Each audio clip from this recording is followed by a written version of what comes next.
yourself. Nobody will give a shit about you. Sorry, I curse like, well, it's like Dave LaFleur. So I'm already apologizing now for any F-bombs, S-bombs, or anything else you hear coming out of my mouth in the next few minutes. You're looking at it from the wrong side. You're looking at it only from your side. Nobody cares about your side. They care about their side. Everyone cares about themselves. So when you start looking at the customer and you start thinking to yourself, what is it that they're after? And what is the benefit to the customer? And then you don't sell to them, okay? I have an agency. I don't sell. I have never gone out and gone after a client. They come to me. Why do they come to me? Because they've heard about me, they've seen me speak, they've heard my reputation, they've seen some of the companies that I've helped, and they've said, this is something that we need her in order to be able to do it.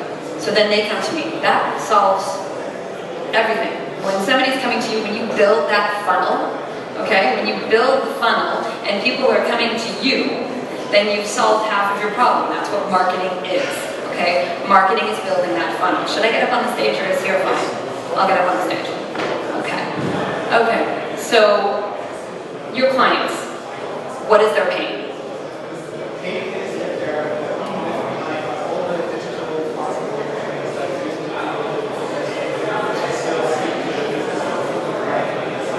Okay, so what he just said is that his clients, or the target market that he's aiming for, has been doing the same thing for decades, and they are getting taken over by modern companies like Facebook, Google, etc. and so forth.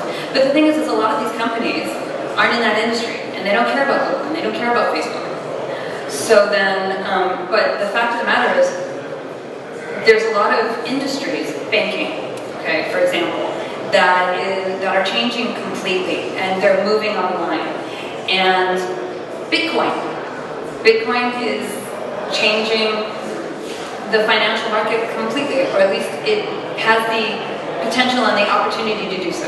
Okay, it's a monetary system that's not connected to anything. It's theoretical. It's kind of strange, but you know, I mean, the dollar is no longer connected to the gold standard, so it's not so off, but it's on a different level for people to be able to understand it. As these things are changing, the problem is that when a corporate company finally starts to recognize that the market is changing, it's already a little too late for them. Somebody else has already come in, and you've got that early adopter. Your choice is, do you buy that company, or do you innovate inside in order to develop it within? And that's why most corporations end up buying startups instead of creating it from within. But then on the other hand, you've got somebody like a Kodak. Now, Kodak actually made the first digital camera, and yet they don't exist anymore, practically. I mean, they don't even do cameras. Now there are industrial-sized printers, plotters, and scanners, and the like. They have nothing to do with cameras anymore. So, you know, how do you not become a Kodak is really the question. So that's what you have to pose to them. How do you not become a Kodak? Here's the pain. Here's what's going on in your industry. If this is something that you want to avoid, we can help you. Because that's what we're here to do for you. And that's how you market. You market as you're going to help. And then you give your information. And once you start giving your information through a blog, through seminars, webinars, whatever, and they start seeing your expertise, they'll say, yeah, okay, we need that company in order to help us take us to where we need to go. And then, of course, you've got case studies and everything else that goes along with it. So, how am I doing for time? I guess I can start. Okay. So, this would be me, my agency, Hunter & Bard. We help companies grow. This would have been, I was head of marketing in Abel, and we had a commercial YouTube channel. And the commercial YouTube channel, the person who was the head of marketing before me had a background in SEO and SEM. And they didn't do, their methodology of engagement wasn't optimal on different social channels. So I changed our methodology of engagement. We were able to double our views and our revenue almost immediately. That's me, and you can find me online. I've been working in startups for about 15 years now. I live in Israel. I'm originally American, as you can hear. MBA from Kellogg, so I've got the pedigree, and I've spent, you know, sleepless nights working 24/7 in startups from back in the day. So I've got the war stories. That's my background. So, okay. Now, what I was going to talk about today, so some basics. Really quickly, I'm going to go through some basics, and then I'm going to skip all of this and go to a completely different section. One is, of course, the Lean Startup. If you don't know it, you should. Get the book. Read it. The next one. Now, this book isn't out yet, but it will be. Nir Eyal talks about the hook. What is the hook? The hook is the variable rewards that you give a customer. Okay, so Nir Eyal is another Israeli. The guy mentioned before about how Israelis are very into behavioral economics. Yes, we are. He's another one. Actually, he's American-born, but his parents are. So the hook is all about variable rewards and how to build the habit into your product. Look up Nir Eyal online. He's got an amazing blog. This is something you want to know about. Okay. And then, of course, somebody already talked about business model generation. This is business model canvas. Similar, not the exact same. Just things that you need to do. By the way, you don't need to take pictures of this. I'm going to put this deck up on my slideshare afterwards. You can just go grab it. Okay. Branding. I'm not going to talk about that. I don't think you need to know. You can look at all of this afterwards. Marketing. Everything should start from the moment you start on the concept. Now, something that Amazon does is they write an internal press release, and it is only for their own team. They haven't even built the product yet. This is just when they're trying to figure out what their target market wants, what the pain is, what their product is going to do that's going to be better than somebody else's, and then how they end up building it. And this will actually end up helping determine what features that product will have. Other ways that you can check out feature fit and the type of things that you have and don't have, and test your market before you even get out there, add to the landing pages. Really, really simple. If your product is something that anybody will search for online, you grab an IP address from somewhere in the Midwest in the US, you do ads only to that area, and you do ads to landing pages. You can test your messaging, you can test everything from your product. You could create a fake website that takes them in all the way to, I've seen startups take them all the way through purchase, literally purchase, all the way to inputting your credit card number. And only after you've inputted your credit card number do you get a message saying, product's not out yet, we're expecting it in this much amount of time, we'll send you an email when it's done, you will not be charged currently for this product.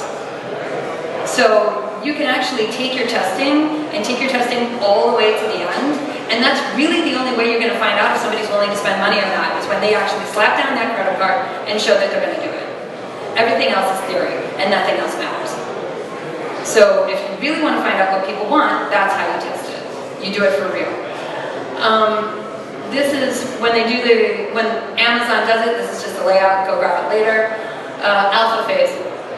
Now, most of the time, internal startups are a bunch of R&D guys, and they're figuring something out together, and they don't necessarily know how to do marketing themselves. So, and they also don't have, the marketing team doesn't even know they exist. They're not going to spend their time on them. It's not what the big budgets are. So they have to figure things out on their own. When you're going to launch, people have to find out who you are. You're going to be testing. You want to test on an early adopter market. You don't want to test on, say, the same market that your corporate customers are, because corporate customers are not generally early adopters. Okay, so you're going after a completely different market. How do you find them? Well, you start getting to know the target market that you're looking for to test your product on Twitter, on Facebook, whatever, and you start building those relationships from the very beginning. And while you're building the product, you start asking questions. Okay, what type of pains do you have here? Do you have this type of pain? Do you have that type of pain?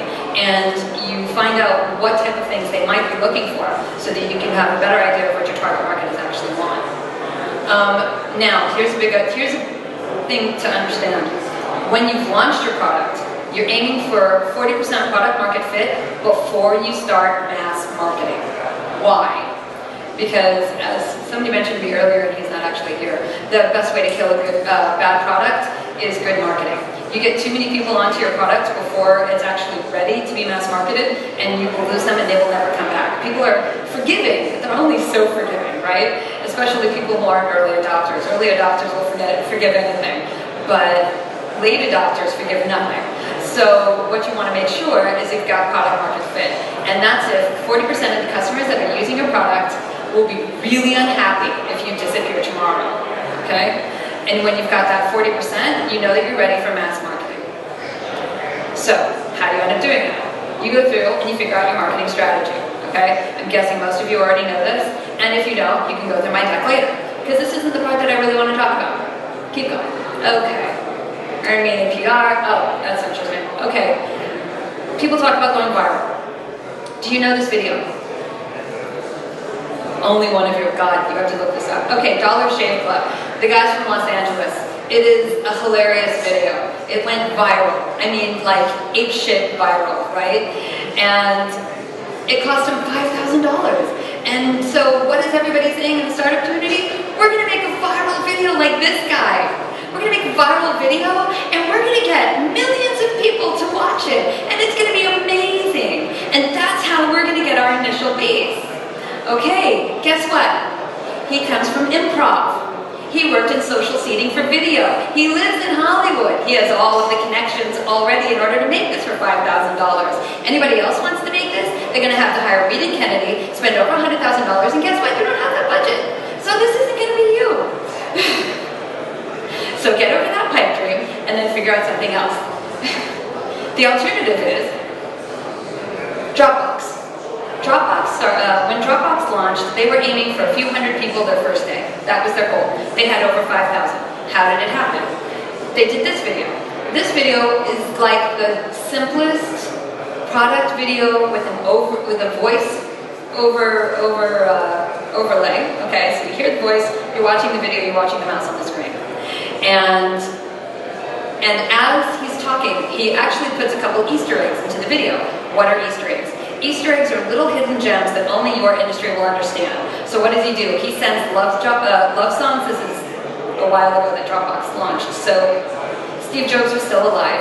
He sent love songs to Steve Jobs and Bill Gates.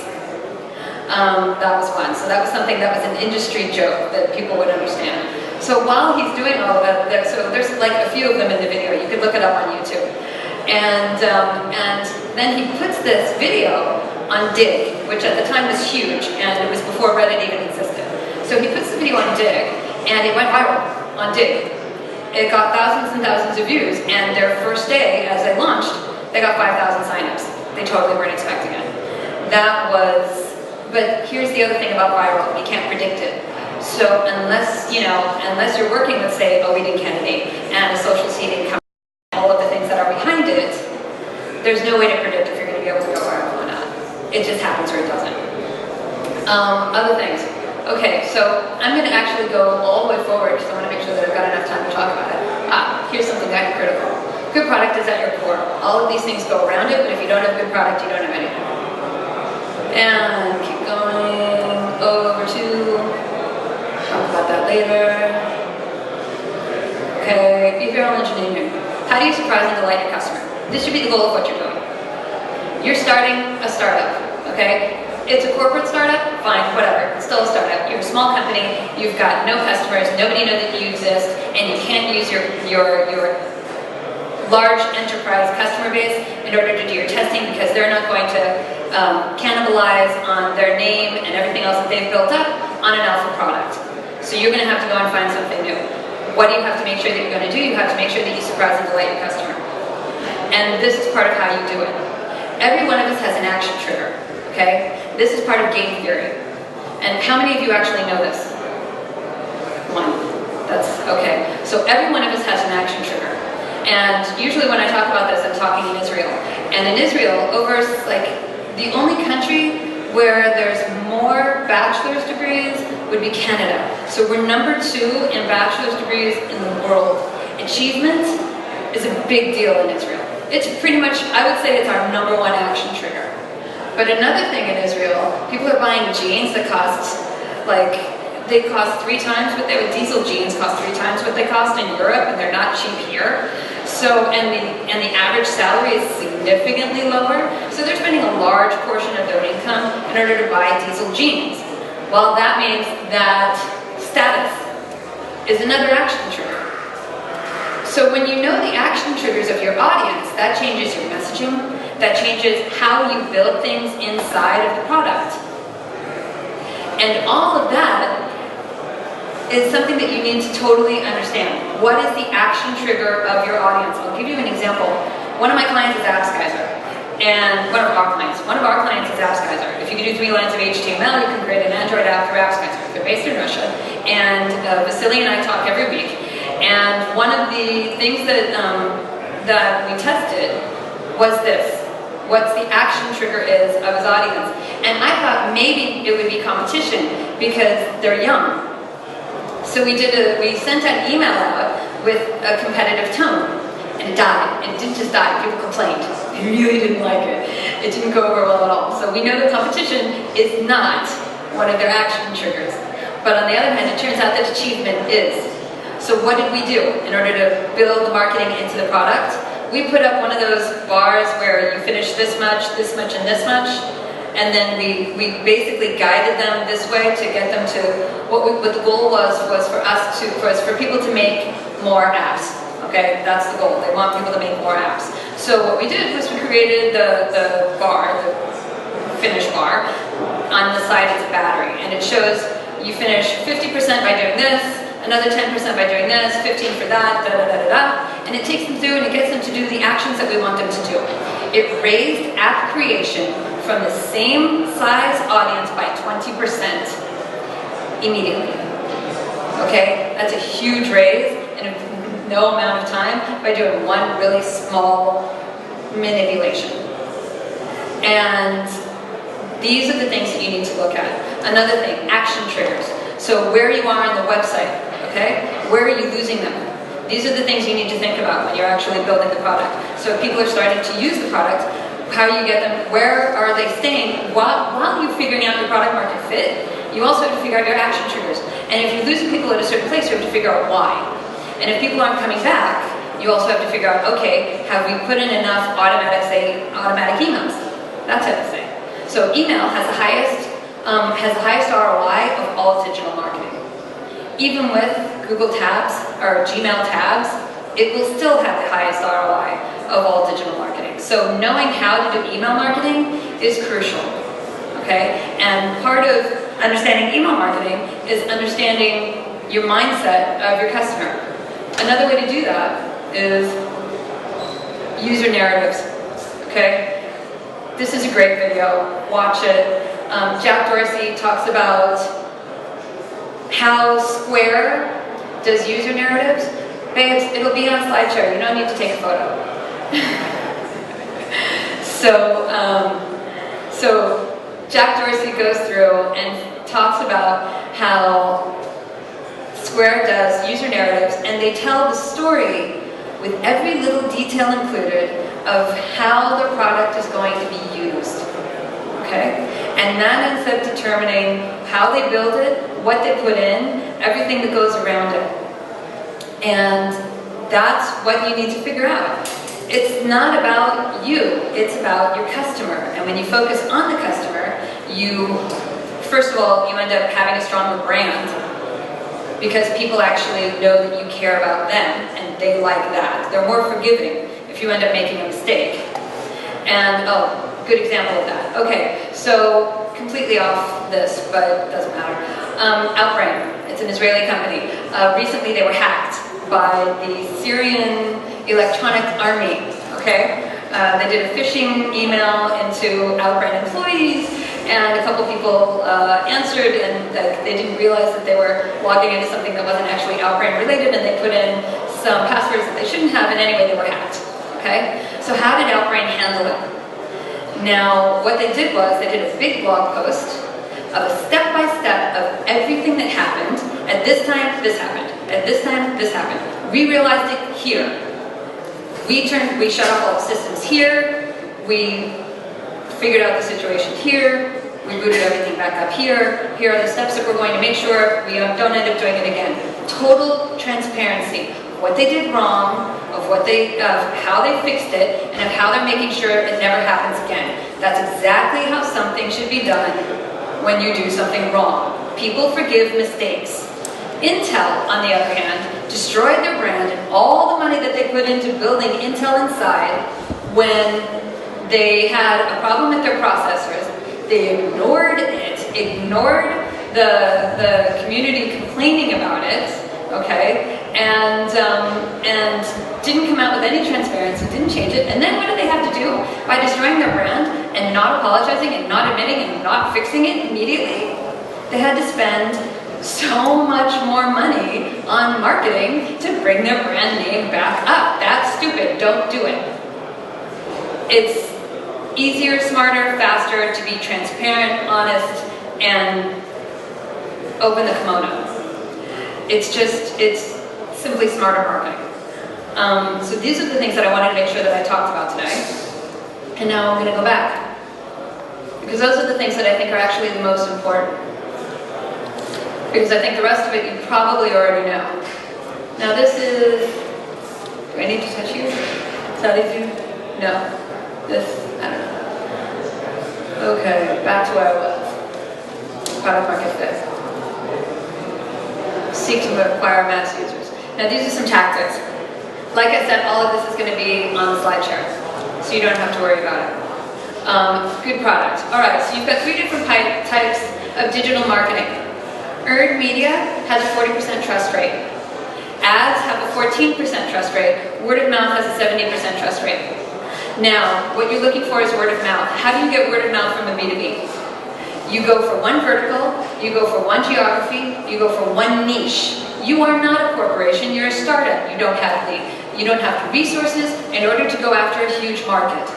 So you have to figure out what little pain you can solve that a big corporation is going to ignore, okay, and that you can build on later, and then you go after a really tiny market and you aim to own that market. 5 to 7 companies in one location, in one niche, one vertical, and that will start your word of mouth. You have to over-deliver on the first 100 days of working with that company. Over-deliver, okay? You have to make sure that you are on it 24 hours a day and making sure every pain they have is soothed. These are the things that end up bringing success. And it has nothing to do with if you're a corporate startup or a regular startup. If you don't do this, you will not succeed. Relationship marketing. Now what is it? This is all the content. This is how you build a relationship with the customer, showing your expertise and building trust. When you go online and you write an article, when you do a webinar, when you give information, and you're not asking to get anything in return. It's the power of reciprocity. When you give, people feel the need to have to give back. Proof of this. Okay, Hare Krishnas. Hare Krishnas in the US used to be allowed to go into airports in the 70s. And there would be videos of people literally running away from the Hare Krishnas. Because the Hare Krishnas, what do? They give a flower. And the second that flower touched your hand, you grabbed your wallet. Because you had to. Because you're automatically trained, okay, to reciprocity. They're giving you the flower, you know they're aiming for a donation. Once they give you something, you have to give something back. It's the same reason why my mother gets 1 million charity envelopes on a daily basis with like free mailing whatever. And inside they say, we want, you know, would you please give us money for this charity? And then she always ends up doing it. So it's a tactic and it works. And that's the power of reciprocity. People feel like they have to give back. So what would the Hare Krishnas do? They'd give out the flower, they'd get the money. The people would take the flower, they'd throw them in the trash. The Hare Krishnas would go to the trash, pick up the flowers, and then go back and do it all again. So that's reciprocity. When you give, people feel like they need to give back. It builds trust, and it builds it's everything that ends up going along. So you're going through, you do the blog, you do the webinar, you're available for questions, you write on Quora, you do whatever on LinkedIn. So all the different places that you have online in order to give information, do it. And become an industry leader and become well known. Speaking at conferences and everything else are different ways in order to give information so that people will trust you and then come to you when they need you to solve their problems. Okay? And I mean you, I mean your company.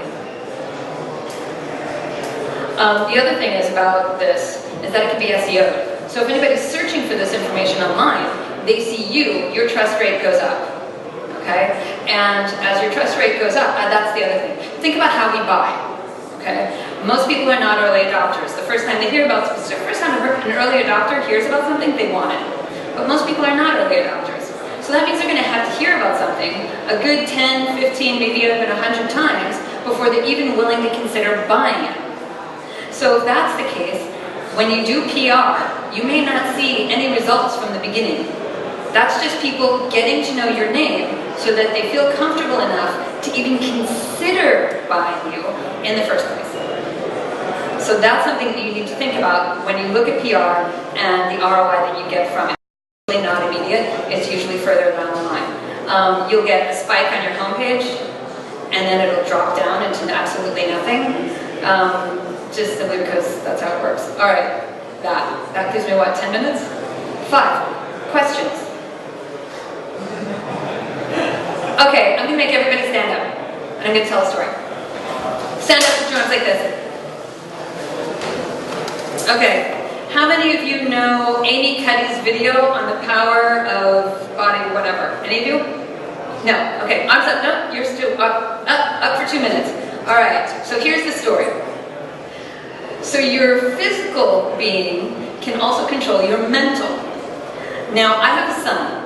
I have a son who's 9 years old. He has a couple hardcore learning disorders, and he's really, really shy because of it. And he has a teacher who loves him to absolute death, and she's amazing. And she calls up my husband, and she says, I don't know what to do with Aiden because he's so shy, and I'm trying to get him to talk in class, and he won't talk in class.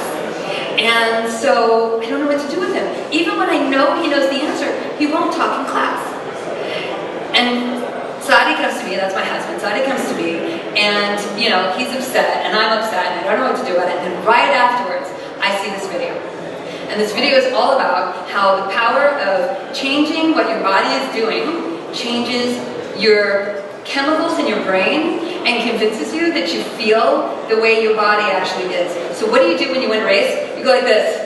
Everyone does this, right? And what do alphas do? They take up space.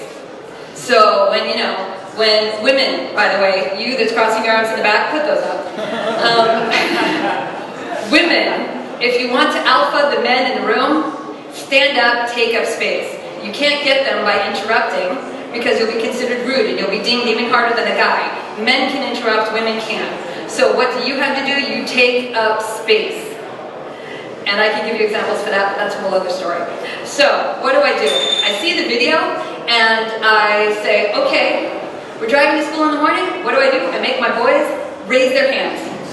Every single morning on the way to school, my sons raise their hands and they say, I will speak up in class, I will raise my hand, I will participate in class, and all of these things, okay? And I make them do it for 2 minutes every morning on the way to school. And a month later, we get a phone call from the teacher.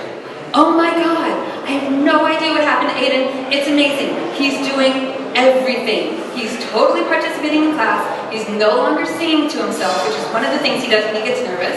Okay, so he's no longer singing to himself in class, and he's participating, and he's like a completely changed kid. It was about giving him the self-confidence in order to get it done, and that's all it did. Nothing else changed. It's just faking it until you make it. Put your arms down now. Now, let me ask you, anybody have any questions? So I did this with a group at Axitech. And before, I have a question. Okay. No. Just a second. So I did this with a group at Axitech, and I started out actually with this.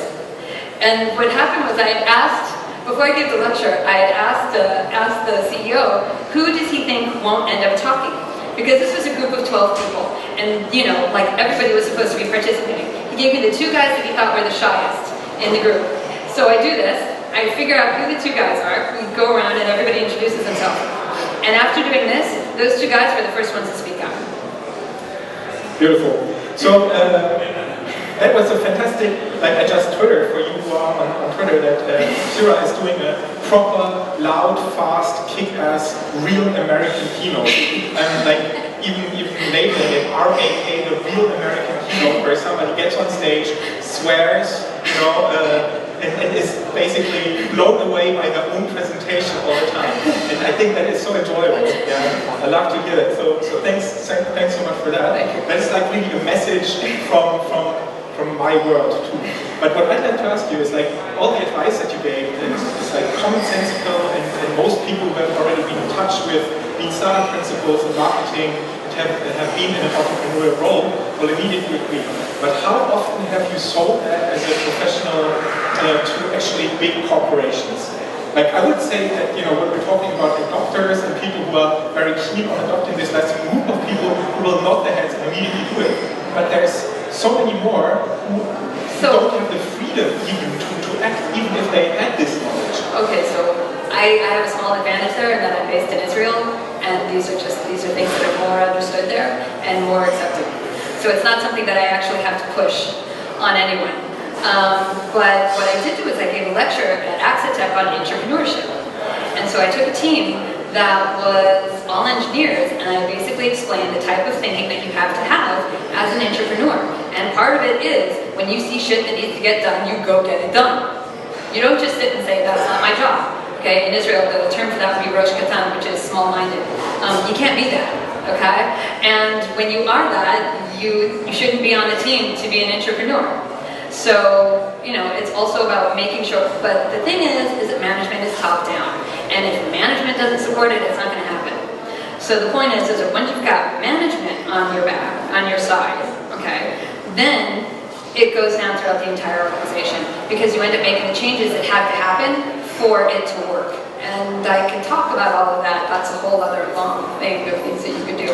I recently talked to the CEO of a very well-known German corporation, and he's like 62 something years old, and we met in a cafe in Berlin, and we talked for about an hour on eye level. We even glimpsed each other, but I knew what the real difference was when, after the talk, I got out of the cafe and jumped on my bike, and he into his black Mercedes S-Class. So that was the kind of CEO that he was. And this guy had been to Silicon Valley recently. No, it was nobody from Axel Springer. And came back after 4 or 6 weeks and came back and said that he now totally understood how he would have to do his business from now on. Like rapid prototyping, trying things out, then evolving the product. But he told me in confidence, he knew that even though he was the boss, he probably couldn't do it because the entire middle management and this entire organization was opposed to that and not trained to do that. So meaning that, I'm not saying that like, if it's top management who know that they will make it happen, but apparently very often that's not even the case. Well, the reason why middle management won't want it to happen is because of fear. Fear of them losing their jobs, fear of not having the right expertise. So then you have to look at it from the human point of view. And that means you're going to have to train them. And when you take that fear away, you get support. And it's about creating a situation where you can give them buy-in and help them win. And that's your job as a leader, okay? You have to set your people up for a win and success and not set them up for failure. And when they feel they're being set up for failure, they're going to rebel against you. So if you're going to end up changing an entire organization and that's your responsibility, then you have to make sure you've got the proper training tools in place. They just need to be guided by the hand. It's not like this is this is not brain surgery, this is not rocket science. It's just changing a few things inside of an organization in order to make sure that it all runs a lot smoother and that you can actually get the changes that you need to actually flow. But you need to give people some support to be able to do that. And when fear comes in, everybody's afraid of change. People don't run to it, they run away from it generally. Okay, people like me run to it, but we're weird. So, it's not, most people aren't like this. And you have to accommodate for that. But isn't it a lot to ask for an organization to change, before they can actually make a change and implement the methods that you are propagating here, that they first basically have to come in with a whole group of psychologists and assuage the fears of their employees? I wouldn't say that you don't need a whole slew of psychologists. I say that you just do basic small groups of discussions on things that have to get done and the changes that need to happen, and then bring them in and get suggestions from them. Because I think what you'll find a lot of the time is that people do want these type of changes to happen. They're just, one, afraid of being the one to open their mouth on it, and you have to create a situation where failing is accepted. That's the biggest problem. Failure is not accepted, especially, in Germany. Okay, it's something that ends up bringing, and that's what brings in the biggest fear. Okay, so when you have an acceptance of failure, when Facebook, okay, at Facebook it's go fast and break things. Okay, build fast and break things. So there's an engineer who accidentally took the entire system that was in testing and published it at once. They were down for like 2 hours. It screwed up so much. The guy gets taken taken to Mark, and Mark's like, okay, don't do it again, go back to work. Why? Because that's the culture he's created. That's exactly what he wants. He wants you to have the freedom to screw up, and then they fix it, and you all move on. Now, if you've got a corporate culture where if you screw up, you will be fired, that's not backing up the changes that you want, is it? That's not doing anyone any good. So when they actually know they can screw up and make mistakes, and it'll be good, or at least accepted, okay, and that you'll have the whole meeting and learn from those mistakes and move on from it, then you've got something. But before you've got that, and that takes time, because you've got a huge corporation, you have to change the minds of people. It's an iterative process. I worked with a company in the Midwest in the US, okay, 2 seconds. I worked with a company in the Midwest, and the goal of the VP of the department was to get everyone in the department to do all the, to document everything. Nobody went to, it was 150 people, nobody was documenting anything. They had a technical writer that lasted 2 months, nobody liked him, he was fired. My friend brought me in, he's like, I want you to do this for the company. I said, I'm not a technical writer. He's like, I'll pay you this. I went, okay, I'll figure it out. So, so I bought a book and I hired a bunch of people who have 30 years of experience in technical writing. And what did I do? I evangelized technical writing inside of the department. And I would give sessions and seminars and go and talk to everyone individually on why it's important, why it's a good thing, and just slowly, it took about a year and a half. By the year and a half, he didn't need us anymore because everyone was documenting. An entire department changed their behavior completely, from hating it to loving it. That's what you need to do. Thank you very much, Shira. I sincerely hope that after